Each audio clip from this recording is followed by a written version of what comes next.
Hey, and welcome. Here we are on day 20 of walking through the Gospel of Mark together. Today we're at one of our favorite places in Townsville, and we're reading from chapter 6, verse 14 through 29. And this is a tragic story. It seems like a kind of a pointless death for a great man. You can read through it on your own, and it's just the story of John the Baptist getting imprisoned by Herod and then getting killed.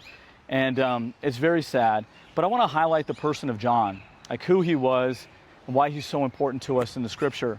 And I think Jesus talking about him was his greatest epitaph.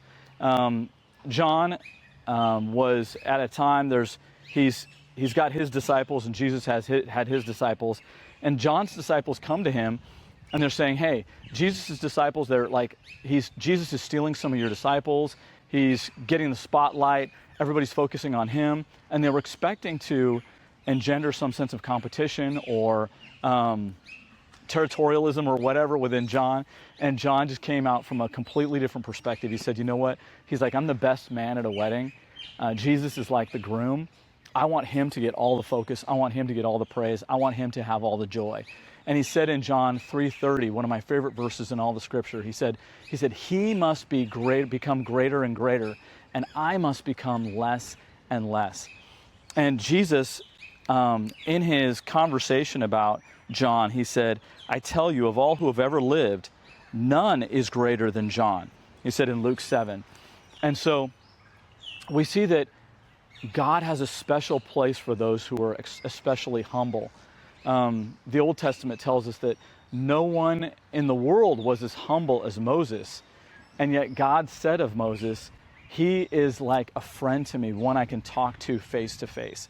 Like the character of Moses, the character of John the Baptist was such, their humility was so great that they had this great esteem, not by men, not by their peers, not by followers, but by God himself. And for John, from Jesus himself. Like, that's who I want to be praised by. That's who I want to say, yes, he did it right. He had his priorities in the right place. I love what C.S. Lewis says about humility. He said, to even get near humility, even for a moment, is like a drink of cold water to a man in a desert. People today are so full of themselves. They're trying to promote themselves. They're trying to create a platform. They're trying to do so many things to get their name out there and influence others. And God is looking for a man, he's looking for a woman who would say, I must become less and less. He must become greater and greater.